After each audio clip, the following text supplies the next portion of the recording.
இங்கே 187 இன்றைக்கு 4 மணிக்கு பிரச்சாரம் துவங்கினோம். மக்கள் நல்ல ஆரவாரமோடு வரவேற்பு இருக்கிறது. மக்கள் இது மடிப்பாக்கம் பழைய ஊர். இங்க மக்கள் நீண்ட நாளாக வசிக்கிறார்கள். அவர்களுடைய 2021 மாண்புமிகு புரட்சித் தலைவர் அம்மா முதலமைச்சர் அவருக்கு இது ஒரு ஊராட்சியாக இருந்தது. சென்னை மாநகராட்சியோடு இணைக்கப்பட்டதும் இந்த பகுதி எல்லாம் குப்பையும், சாலை வசதி இல்லை, குடிநீர் வசதி இல்லை, தெருமண் விளக்கு இல்லை, பாதாள சாக்கடை இல்லை, மழைநீர் கால்வாய் இல்லை.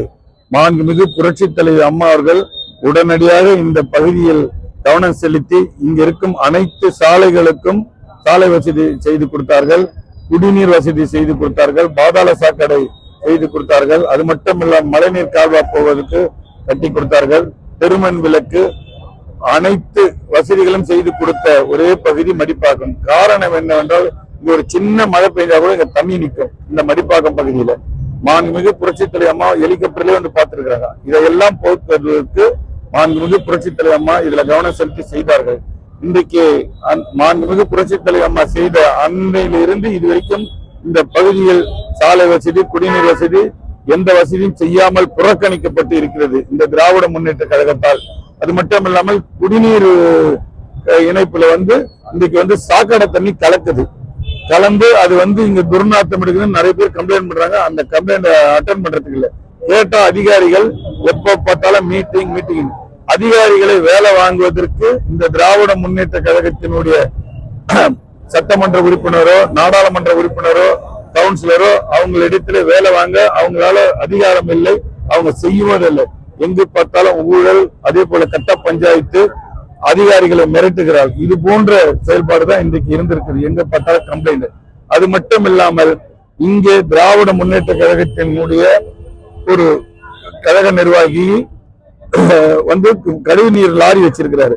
அந்த லாரியில தண்ணி எடுத்து அது நம்ம பாதாள சாக்கடை போற இதுல அந்த குழா வழியாவே அந்த தண்ணி விடுறாரு.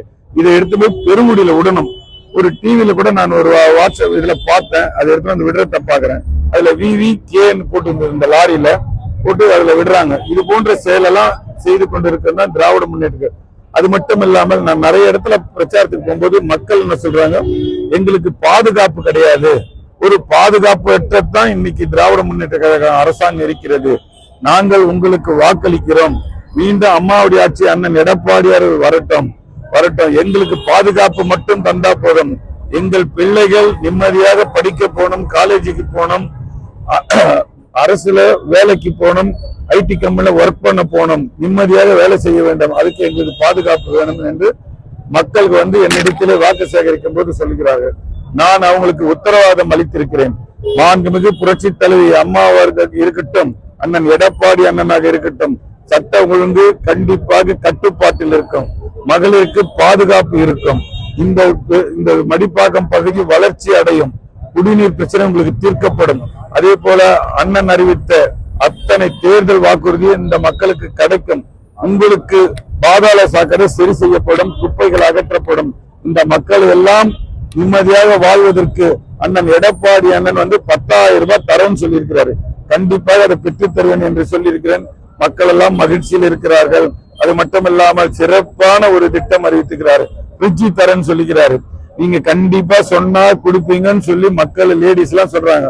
காரணம் என்னவென்றால் 2011ஆம் ஆண்டு மாண்புமிகு புரட்சி தலைவர் அம்மா முதலமைச்சரா வந்ததும் மிக்சி, கிரைண்டர் கொடுத்தாங்க, வேன் கொடுத்தாங்க. நாங்க அனைத்தும் வாங்கணும்.